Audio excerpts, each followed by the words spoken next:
வணக்கம். என் பெயர் முனைவர் மு. துர்காதேவி, உதவி பேராசிரியர் தமிழ் துறை, சதகதுல்லா அப்பா கல்லூரி, திருநெல்வேலி.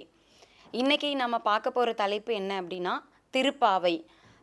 அந்த காலத்தில் சமயங்களை சைவம் வைணவம் அப்படின்னு இரண்டாக பிரிச்சிருந்தாங்க. அதில் சைவ இலக்கியம் என்பது சிவபெருமானை வழிபடக்கூடியவர்களாக இருந்தார்கள்.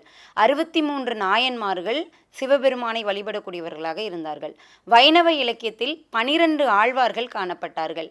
இதில் பொய்கை ஆழ்வார், பூதத்தாழ்வார், பேயாழ்வார் என்பவர்கள் முதல் 3 ஆழ்வார்களாக கருதப்பட்டார்கள். இந்த 12 ஆழ்வார்களும் வைணவ கடவுளான திருமாலை வணங்கி வந்தார்கள். இந்த 12 ஆண்டாள் மட்டுமே பெண் ஆழ்வாராக கருதப்படுகிறார். இந்த ஆண்டாள் இயற்றியதுதான் திருப்பாவை. இந்த திருப்பாவையில் 30 பாசுரங்கள் இருக்கின்றன.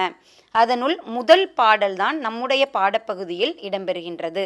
இந்த திருப்பாவை என்பது எதற்காக என்றால், மார்கழி மாதத்தில் அதிகாலை பொழுதில் பெண்கள் அனைவரும், திருமணமாகாத பெண்கள் அனைவரும் குளித்து நீராடி இறைவனை வணங்க செல்வார்கள்.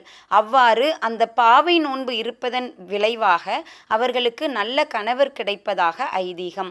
இத்தகைய இந்த திருப்பாடலில் உள்ள முதல் பாசுரத்தை இப்பொழுது நாம் பார்ப்போம். வணக்கம்.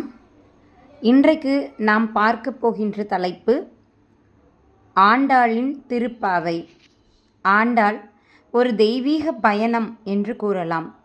தமிழ் பக்தி இலக்கியத்தில் அழியா புகழ்பெற்ற ஆண்டாளின் வாழ்வையும் அவர் நமக்கு அளித்த ஞானத்தையும் இந்த படைப்பில் நாம் காணவிருக்கிறோம்.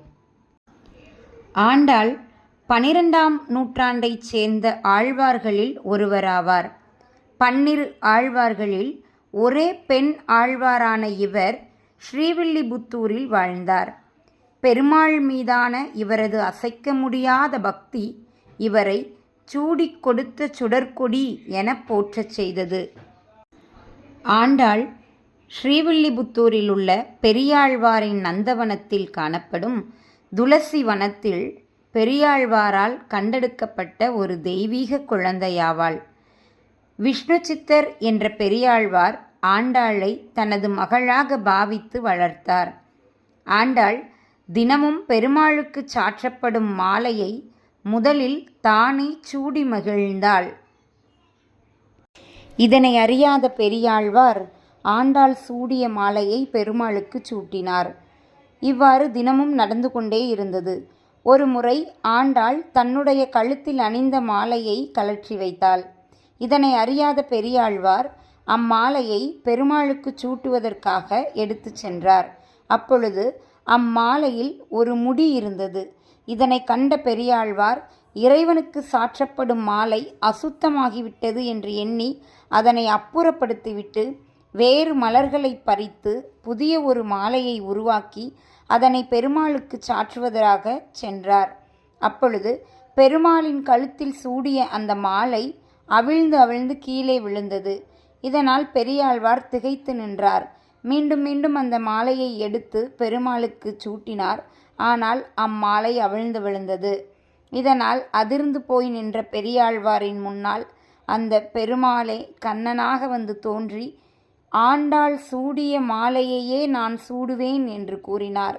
அன்றிலிருந்துதான் கோதை நாச்சியால் சூடிக் கொடுத்த சுடற்கொடி என்று அழைக்கப்பட்டாள். இத்தகைய சிறப்புகளை உடைய ஆண்டாள் திருப்பாவை என்ற ஒரு நூலை இயற்றியுள்ளார். இந்நூலில் 30 பாடல்கள் இடம்பெறுகின்றன. இந்த 30 பாடல்களுமே மார்கழி மாதத்தில் பாவை நோன்பு இருக்கக்கூடிய பெண்கள் பாடக்கூடிய பாசுரங்களாக உள்ளன. அதாவது மார்கழி மாதத்தில் தினமும் அதிகாலை 4 மணிக்கெல்லாம் எழுந்து பெருமாளை வணங்கி பெண்கள் எல்லோரும் ஒன்றாக சேர்ந்து நீராடி, ஒவ்வொருவரையா வீடு வீடாக சென்று எழுப்பி அவர்கள் நீராடி அந்த இறைவனை சென்று வணங்கி இந்த பாசுரத்தை பாடுகின்றனர். இந்த பாவை நோன்பு இருப்பதன் மூலமாக நல்ல கணவன் தங்களுக்கு கிடைப்பதாக ஒரு ஐதீகமும் இருந்திருக்கிறது. இந்த திருப்பாவையில் மொத்தம் 30 பாடல்களில் முதல் பாடல்தான் நம் பாடப்பகுதியில் இடம்பெறுகின்றது. ஆண்டாள் சிறுவயதிலிருந்தே திருமால் மீது ஆழ்ந்த அன்பும் பக்தியும் கொண்டிருந்தாள். அவளது பக்தி வெறும் வழிபாடு மட்டுமல்லாமல் இறைவனுடன் தன்னை ஒன்றிணைத்து கொள்ளும் தாகமாக இருந்தது. திருப்பாவை மார்கழி நோன்பினுடைய சிறப்பினையும் கண்ணனை அடைவதற்கான வழிமுறைகளையும் தமிழ் இலக்கியத்தின் ஒரு பொக்கிஷமாகவும் திகழ்கின்றது என்றால் அது மிகையாகாது. திருப்பாவை தவிர ஆண்டாள் நாச்சியார் திருமொழி என்ற நூலையும் இயற்றியுள்ளார். இந்நூலில் உள்ள பாடல்கள் அனைத்தும் இறைவனுக்கு ஒரு காதல் கடிதம் எழுதுவது போல் அவள் தான் கண்ட கனவினையெல்லாம் பதிவு செய்கின்றாள். நாச்சியார் திருமொழி ஆண்டாளின் பெருமாள் மீதான தீவிர காதலையும் அவனுடன் ஒன்றிணையும் ஏக்கத்தையும் வெளிப்படுத்தும் 143 பாசுரங்களை கொண்டது. இதில் கனவுகளும் விரக தாபமும் இறைவனுடனான திருமண ஆசையும் வெளிப்படுத்தப்படுகின்றது. வாரணம் 1000 சூலவளம் செய்து நாரணன் நம்பி நடக்கின்றான் என் எதிர் பூரண பொற்குடம் வைத்து புறமெங்கும் தோரணம் நாட்ட கனா கண்டேன் தோழி நான் என்று ஆண்டாள் பாடுவதன் மூலமாக திருமாலை தான் கனவினிலேயே திருமணம் முடிப்பதாக திருமண கனவினை பதிவு செய்கின்றாள். கற்பூரம் நாருமோ கமலப்பூ நாருமோ என்று இறைவனின் திருப்பாதங்களில் தன்னை அர்ப்பணிக்கின்றாள். ஆண்டாள் தனது கனவு தலைவனான அரங்கனையே மணக்க விரும்பி இறுதியாக ஸ்ரீரங்கம் கோயிலில் அரங்கனுடன் ஐக்கியமாகின்றாள். இது பக்தியின் உச்சக்கட்டமாக கருதப்படுகிறது. ஆண்டாளின் பாசுரங்கள் வெறும் பக்தி பாடல்கள் மட்டுமல்லாமல் தமிழ் இலக்கியத்திற்கு அவர் அளித்த பெரும் பங்களிப்பு என்றும் கூறலாம். அவரது கவிதை நயம், மொழி புலமை மற்றும் உணர்வுபூர்வமான வெளிப்பாடுகள் எல்லாம் போற்றுதலுக்கு உரியவை. எளிய சொற்களில் ஆழமான அர்த்தங்களை வெளிப்படுத்தக்கூடிய ஆற்றல் மூலம் அவருடைய கவிதை நயம் புலப்படுகின்றது. தூய்மையான தமிழ் வார்த்தைகளின் அழகிய சங்கமத்தினால் அவருடைய மொழி புலமை புலப்படுகின்றது. அன்பு, ஏக்கம், பக்தி போன்ற உணர்வுகளின் பிரதிபலிப்பினால் உணர்வுபூர்வமான வெளிப்பாடினை நம்மால் உணர முடிகின்றது. ஆண்டாள் தனது வாழ்நாள் முழுவதும் நமக்கு பல படிப்பினைகளை அளித்துள்ளார். அவரது பக்தி, காதல் மற்றும் இலக்கிய படைப்புகள் காலத்தால் அழியாதவை. நிபந்தனையற்ற பக்தி, இறைவனிடம் முழுமையாக சரணடைதல், சுய வெளிப்பாடு, உண்மையான உணர்வுகளை வெளிப்படுத்த தயங்காது இருத்தல், பெண்மையின் சக்தி, பக்தியில் ஆண் பெண் பேதமில்லை என்பதனை உணர்த்துதல், இலக்கிய பங்களிப்பு, மொழியின் மூலம் ஆன்மீகத்தை வளர்த்தல். ஆண்டாளின் கதை பக்தி மார்க்கத்தில் ஆர்வமுள்ள அனைவருக்குமே ஒரு உத்வேகமாக திகழும் என்றால் அது மிகையில்லை.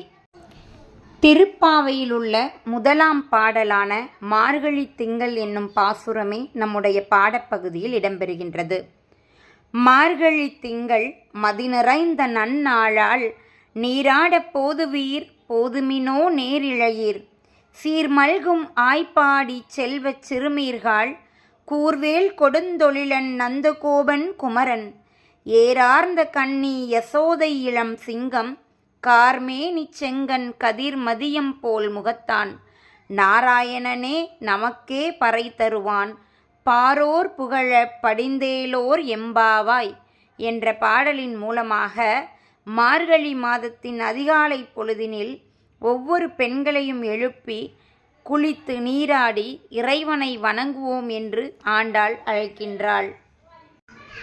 இப்பாடல் மார்கழி மாதத்தின் சிறப்பையும் நோன்பு நோற்பதன் அவசியத்தையும் நாராயணனின் பெருமையையும் கூறுகிறது. மதி நிறைந்த நன்னாளில் ஆய்ப்பாடி பெண்கள் அனைவரும் திரண்டு கார்மேனி உடைய நாராயணனை பாடி பறை பெற்று உலகோர் புகழ பாவை நோன்பு நோற்க அழைப்பதே இப்பாடலின் சாராம்சமாக விளங்குகின்றது. மார்கழி திங்கள் மதி நிறைந்த நன்னாளால் மார்கழி மாதத்தில் சந்திரன் முழுமையாக காணப்படக்கூடிய பௌர்ணமி போன்ற அந்த நல்ல நாளில் நீராட போதுவீர் போதுமினோ நேரிழையீர் நோன்பு நோற்பதற்காக நீராட விரும்பும் அழகிய அணிகலன்களை அணிந்த பெண்களே வாருங்கள். சீர் மல்கும் ஆய்ப்பாடி செல்வச் சிறுமீர்கள், செல்வம் நிறைந்த ஆயர்பாடியில் வாழும் பாக்கியம் பெற்ற சிறுமிகளே, கூர்வேல் கொடுந்தொழிலன் நந்தகோபன் குமரன், கூர்மையான வேல் ஏந்திய பகைவர்களை அழிக்கும் தொழிலை செய்கின்ற நந்தகோபனுடைய மகனும், ஏறார்ந்த கன்னி யசோதை இளம் சிங்கம், அழகான கண்களை உடைய யசோதையின் சிங்கக்குட்டி போன்ற அந்த கிருஷ்ணனும், கார்மேனி செங்கன் கதிர்மதியம் போல் முகத்தான், கருநிற மேனியையும் சிவந்த கண்களையும் கதிரவன் மற்றும் சந்திரன் போன்ற பிரகாசமான முகத்தினையும் உடையவன். நாராயணனே நமக்கே பறை தருவான். அந்த நாராயணனே நமக்கு வேண்டிய பேரின்பத்தினை தருவான். பறை என்பதன் மூலமாக பாவை நோன்பினுடைய பயனை நாம் அறியலாம். பாரோர் புகழ படிந்தேல் ஓர் எம்பாவாய், உலகத்தினர் அனைவரும் புகழ நாம் இப்பாடல் பாடி நோன்பு நோற்போம் வாருங்கள் என்று ஆண்டாள் மார்கழி மாதத்தின் முதல் பாசுரமாக, முதல் பாடலாக இந்த பாடலை பாடுகின்றார். மார்கழி மாதத்தில் ஒவ்வொரு நாளும் நாம் இறைவனை நோக்கி தவம் இருப்போம். நம் தவத்தின் பயனாக இறைவன் நமக்கு வரம் தருவான் என்று கூறுகின்றாள். இந்த பாசுரத்தினை படிப்பதன் வாயிலாக நாமும் இறைவனின் திருப்பாதங்களில் சரணடைவோம், அவனுடைய அருளினை பெறுவோம். நன்றி, வணக்கம்.